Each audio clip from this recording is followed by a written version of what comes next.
আজকে আমি আপনি মনে করতেছি আমাদের বেশ কয়েকটা রাষ্ট্র পরে হলো ফিলিস্তিন। ফিলিস্তিন মুসলমানদেরকে জুলুম নির্যাতন করা হচ্ছে, ওদের মারতে মারতে মারেই ফেললো। ইসরায়েল বাহিনী ওদের শেষই করে দিল। কিন্তু আমি মুসলমান মনে করতেছি বাংলাদেশ থেকে আমার মনে হয় কিছু হবে না, কি বল তাই না? তার গত কয়েক বছর আগে চীনের উইঘুরের মুসলমানদের উপরে জুলুম নির্যাতন করা হয়েছিল, আমরা মনে করেছি আমাদেরও তো কিছু হবে না। মিয়ানমার অং সান সুচি মিয়ানমারের মুসলমানদেরকে হত্যা করলো, আমরা মনে করলাম হয়তো আমাদের কিছু হবে না। প্রিয় মুসলমান ভাইয়েরা, এবার লক্ষ্য করে দেখেন আস্তে আস্তে আস্তে আস্তে আমাদের পার্শ্ববর্তী রাষ্ট্র ভারত পর্যন্ত চলে আসছে। একটু লিখে পড়ে নেন, আগামীতে এমনও হতে পারে ভারতের মানুষগুলো হায়না শিয়াল কুকুরের মতো বাংলাদেশের উপরে ঝাঁপায়া পড়তে পারে। কথা কোন ঠিক কিনা? একজন বাড়িওয়ালা, তার বাড়িতে ইঁদুরের খুব অত্যাচার হয়। ইঁদুর অত্যাচার করে না ভাই? ইঁদুর খুব উৎপাত করে, অত্যাচার করে। ধান কেটে নিয়ে যায়, বস্তা কাটে, সরিষা কাটে, ও যা পায় সব নষ্ট করে দেয়। তো এবার বাড়িওয়ালা ওই ইঁদুরকে মারার জন্য একটা ফাঁদ পাচ্ছে। আমাদের এলাকায় ওই আপনার শিক দিয়ে বানানো এক ধরনের বাক্সর পাওয়া যায়। বাক্সরের মধ্যে এক সাইড খোলা থাকে, ওই সাইড আবার একটা হুকের সাথে লাগানো থাকে, ভিতরে একটা রুটি অথবা বিস্কুট অথবা আলু দিয়ে আটকানো থাকে। যদি যখন ওই ইঁদুর ওই খাওয়ার লোভে ভিতরে ঢোকে, ভেতরে ঢোকার সঙ্গে সঙ্গে এই মাথা ছুটি গিয়ে মুখটা এরকম আটকে যায়, খোপের মধ্যে ইঁদুর আটকা পড়ে যায়। তো ইঁদুর লক্ষ্য করে দেখতেছে বাড়িওয়ালা তো আমাকে মারার জন্য ফাঁদ পাচ্ছে, সামনে মহাবিপদ। ইঁদুর এবার মুরগির কাছে চলে গেছে, বাড়িতে মুরগি আছে, মুরগির কাছে চলে গিয়ে বলতেছে, ভাই আমি তো খুব বিপদের মধ্যে পড়েছি, সামনে তো খুব বিপদ। বলে কি বিপদ? বলে বিপদ হলো এই বাড়িওয়ালা আমাকে ধরার জন্য একটা ফাঁদ পাচ্ছে, তে তোমাকে আমাকে একটু সহযোগিতা সাহায্য করতে হবে। মুরগি এবার ডাক দিয়ে বলতেছে, ভাই বিপদ হলো তোমার, আমি কেন তোমাকে সাহায্য করবো, এখানে আমার কি ফায়দা? আসলেই তো তাই, ঠিক না? ইঁদুর যদি খোয়ারে আটকা পড়ে, মুরগির কি কোনো সমস্যা আছে ভাই? ও মোরগ মুরগির তো কোনো সমস্যা নাই, কারণ ইঁদুর পড়ছে খোয়ারে আটকা, ওদের কোনো সমস্যা নাই। এখন মুরগির কাছে যখন ওই ইঁদুর কোনো প্রকার সহযোগিতা না পেয়ে এবার চলে গেছে, বাড়িতে একটা ছাগল আছে, ছাগলের কাছে চলে গেছে। তো ছাগল ভাই এইরকম বাড়িয়ালে একটা ফাঁদ পাচ্ছে, তো তুমি যদি এই ফাঁদ যদি বন্ধ না করো, এই বিপদ সামনে মহাবিপদ, এই বিপদ থেকে আমাকে হেফাজত করা লাগবে, উদ্ধার করা লাগবে। ছাগল এবার ডাক দিয়ে বলতেছে, ভাই রে বিপদ হলো তোমার হতে পারে, আমি হলাম বড় একটা প্রাণী, ওই খোয়ারের মধ্যে তো আমি ঢুকবো না, আমি তো আটবো না। ওই খোয়ারের মধ্যে যদি তুমি ঢোকো তাহলে তুমি আটকা পড়বে ভাই, তোমাকে ওই বিপদ থেকে বাঁচাতে পারবো না। ছাগল না করে দিছে। ইঁদুর তো পড়ছে মহাবিপদে। এবার ইঁদুর কোনো কুল কিনারা খুঁজে না পায়া বাড়িতে আসলে একটা গরু, এই গরুর কাছে চলে যায়, বলতেছে, ভাই সামনে তো মহাবিপদ। কি বিপদ? তো বলতেছে এইরকম বিপদ, একটা ফাঁদ পাতা হয়েছে, ওই ফাঁদের মধ্যে আমি হয়তো পরে মরে যাব, এইখান থেকে আমাকে বাঁচানো লাগবে। আগে মুরগির কাছে গেছি, কোনো সহযোগিতা করে নাই, ছাগলের কাছে গেছি, সেও কোনো সহযোগিতা করে নাই, এবার তোমার কাছে আসছে, ভাই তুমি আমার শেষ ভরসা। গরু এবার ডাক দে বলে, ভাই রে তুমি ছোট প্রাণী, মরলে তুমি মরবা, আমার কিছু হবে না। গরু যখন না করে দিল, ইঁদুরটা এবার মনের মধ্যে বড় দুঃখ আর বেদনা নিয়ে ফিরে চলে আসতেছে। মনে মনে ভাবতেছে এই বিপদ থেকে কিভাবে বাঁচা যায়, কি করা যায়, কিভাবে বাঁচা যায়। অনেক জল্পনা কল্পনার পরে ইঁদুর চিন্তা করে দেখলো, এই বিপদের মধ্যে যদি আমি সামনে আগায় যাই তাহলে তো আমি মরে যাব, কি কাম আছে, এই বিপদে আমার সামনের দিকে যাওয়া যাবে না। এরকম চিন্তা ফিকির করতে করতে একটা সাপ হঠাৎ করে ইঁদুরটাকে খাওয়ার জন্য তাড়া করছে। ইঁদুর রাস্তাঘাট কোনো দিক না পেয়ে সরাসরি খোয়ারের মধ্যে ঢুকে গেছে। প্রিয় ভাইয়েরা আমার, ইঁদুর যখন ঢুকছে, ইঁদুর পড়ার শব্দ শুনে বাড়িওয়ালার স্ত্রী মনে মনে চিন্তা করতেছে, যাক বেটা আজকে ধরা পড়েছে, যাই দেখি কত বড় ইঁদুর। ইঁদুর দেখতে যখন গেছে, সাপ এবার বাড়িওয়ালার স্ত্রীর পায়ে দংশন করেছে, আঘাত করেছে, সবল দিয়েছে। এবার বাড়িওয়ালার স্ত্রী তো মৃত্যু শয্যায় সজ্জিত। গ্রামের ওঝা যারা ছিল, সাপুরে যারা ছিল, এই ব্যক্তিদের ডাকা হলো। ডাকার পরে চিকিৎসাপাতি করা হচ্ছে, ডাক্তার ডাকা হলো, চিকিৎসাপাতি করা হচ্ছে। ডক্টররা এক পর্যায়ে বলে দিল, ভাই আপনার স্ত্রীকে যদি বাঁচাইতে চান তাহলে আপনার স্ত্রীকে মুরগির স্যুপ খাওয়ানো লাগবে। কিসের স্যুপ খাওয়ানো লাগবে ভাই? মুরগির স্যুপ। জোরে বলেন, কিসের স্যুপ? স্যুপ একটা খাবার, এটা রেস্টুরেন্টে পাওয়া যায়, যারা খেয়েছেন খুবই মজাদার এবং পুষ্টিকর একটা খাবার। স্যুপ খাওয়ানো লাগবে। তখন বাড়িওয়ালা চিন্তা করতেছে, যাক মুরগি আর কোথায় পাবো, বাড়িতে একটা আছেই, এটারই জবাই করি। মুরগি ধরে জবাই করে স্যুপ বানাই স্ত্রীকে খাওয়াই দিছে। স্ত্রীর কোনো উন্নতি বোঝা যাচ্ছে না। ভারী চিকিৎসা করার প্রয়োজন, ভালো চিকিৎসা করার প্রয়োজন। এই চিকিৎসা করার জন্য অনেক টাকার প্রয়োজন। বাড়িওয়ালা চিন্তা করতেছে, টাকা পয়সাতে এমন কিছুই আমার হাতে নাই। কয়েকদিন আগে এই তো মনে করেন আপনাদের নাটোরে একটা ছাগল গরু মহিষের একটা হাট লাগে। কি বারে লাগে? শুক্রবারে। মনে করেন শুক্রবারের দিন গরু মহিষের একটা হাট লাগবে। ওই দিন আমার ছাগলটা বিক্রি করে দিয়া স্ত্রীকে বড় কোনো ডক্টরে দেখাবো, স্ত্রী সুস্থ হবে, সুন্দর জীবন যাপন করবো। প্রিয় মুসলমান ভাইরা, ওয়াজটা কেন করতেছি ঘটনাটা পরে আমি আপনাদের ভেঙে বলে দিতেছি।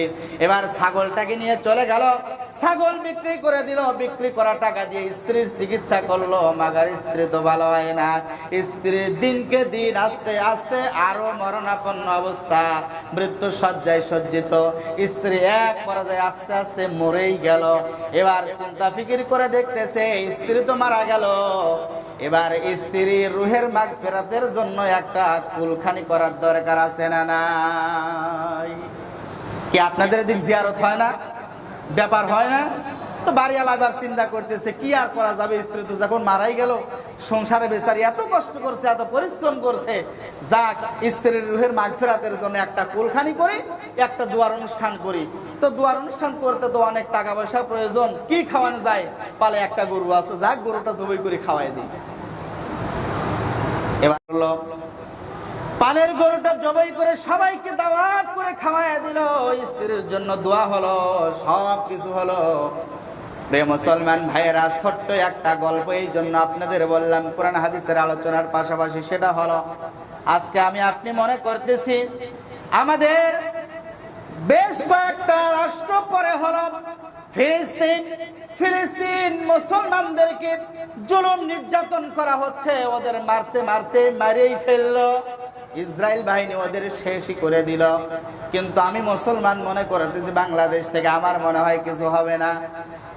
কি গণ, তাই না? তার গত কয়েক বছর আগে চীনের উইঘুরের মুসলমানদের উপরে জুলুম নির্যাতন করা হয়েছিল। আমরা মনে করেছি আমাদেরও তো কিছু হবে না। মিয়ানমার অং সান সুচি মিয়ানমারের মুসলমানদেরকে হত্যা করলো, আমরা মনে করলাম হয়তো আমাদের কিছু হবে না। প্রিয় মুসলমান ভাইয়েরা, এবার লক্ষ্য করে দেখেন, আস্তে আস্তে আস্তে আস্তে আমাদের পার্শ্ববর্তী রাষ্ট্র ভারত পর্যন্ত চলে আসছে। একটু লিখে পড়ে নেন, আগামীতে এমনও হতে পারে ভারতের মানুষগুলো হায়না শিয়াল কুকুরের মতো বাংলাদেশের উপরে ঝাঁপায়া পড়তে পারে। কথা কোন ঠিক কিনা? ঠিক কিনা ভাই? তাহলে এখন থেকে আমাদের হুঁশিয়ার হওয়া লাগবে। একজন মুসলমানের জন্য আর একজন মুসলমানের আগায় যাওয়া লাগবে। কোন মুসলমানদের উপরে যখন কোন জুলুম নির্যাতন হবে আর একজন মুসলমান যদি চুপ করে থাকে, তাহলে বুঝবেন এটা হলো সবচাইতে মুসলমানদের চূড়ান্ত দুশমন। কোন মুসলমানের বিপদ দেখলে চুপ থাকতে পারে না। কিন্তু আমাদের দেশে আমরা আছি ক্ষমতা নিয়ে পাগল, চেয়ার নিয়ে পাগল, মারামারি, হানাহানি, খুন খারাপি, রাহাজানি, অন্যায় অত্যাচারের কোনো শেষ নাই। ক্ষমতাকে কেন্দ্র করে আপন দুই ভাই দুই গ্রুপ হয়ে গেছে। ভাই কথা কি ভুল বললাম? বাবা একদিকে, সন্তান একদিকে, আর আমরা কি করতেছি? শান্তি চাচ্ছি। শান্তি কোথায়? কোথা থেকে শান্তি আসবে মিয়া? প্রিয় মুসলমান ভাইয়েরা, এই জন্য অন্য রাষ্ট্রের মুসলমানদের উপর যখন জুলুম নির্যাতন হবে, আমি আপনি হয়তো ওখানে গিয়ে যুদ্ধ করতে পারবো না, কিন্তু এখান থেকে একটু ফোঁস করতে পারবো। কথা কোন ঠিক কিনা? এখান থেকে একটু স্লোগান দিতে পারবো। বিশ্বের মানচিত্র দেখবে, বিশ্ব সংস্থাগুলো দেখবে যে না, মুসলমানদের উপর জুলুম নির্যাতন করা হচ্ছে এক জায়গায়, বাংলাদেশের মুসলমানরা বসে নাই, তারা ওইখান থেকে হুঙ্কার দিতেছে, গর্জন দিতেছে, নারায়ে তাকবীর, আল্লাহু আকবার স্লোগান দিতেছে, মুসলমানরা সোচ্চার হচ্ছে। অতএব মুসলমানদের উপরে আর জুলুম নির্যাতন করা যাবে না। প্রিয় মুসলমান ভাইয়েরা, এই জন্য আসুন আমরা আমাদের জীবনটাকে কোরআন দিয়ে নবীজির সুন্নাহ মোতাবেক সাজাই। দুনিয়ার ক্ষমতা, লোভ, লালসা কিচ্ছু না ভাই।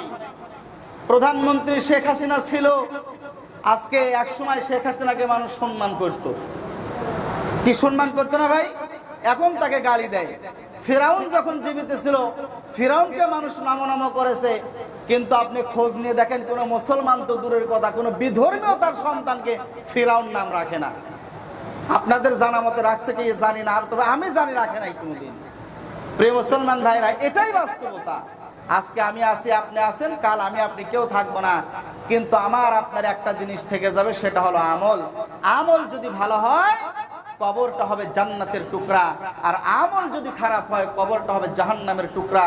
আল্লাহ পাক রব্বুল আলামিন আমাদের সবাইকে বুঝার মতো তৌফিক এবং যোগ্যতা যেন দান করে, সবাই বলেন আমিন। সর্বশেষে আমার কাছে একটি প্রশ্ন এসেছে, সেটা হলো এই যে জুমার নামাজের পরে আমরা যে নামাজটা পড়ি, সেটা হলো বাদাল জুমা নামে যেটা আমরা পরিচিত, আমরা জানি।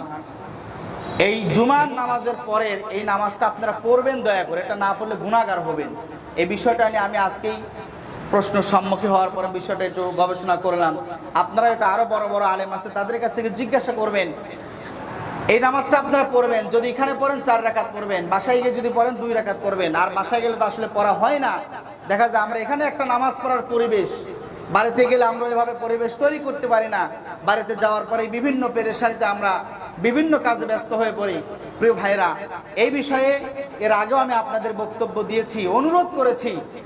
আমি আপনাদের আবারও অনুরোধ করি, ফরজ নামাজের পরে আপনারা অন্তত 4 রাকাত নামাজ পড়বেন ইনশাল্লাহ। সবাই বলি ইনশাল্লাহ। এবং মসজিদে ঢোকার পরে 2-2-4 রাকাত নামাজ পড়বেন, অন্তত 2-2-4 রাকাত নামাজ পড়বেন।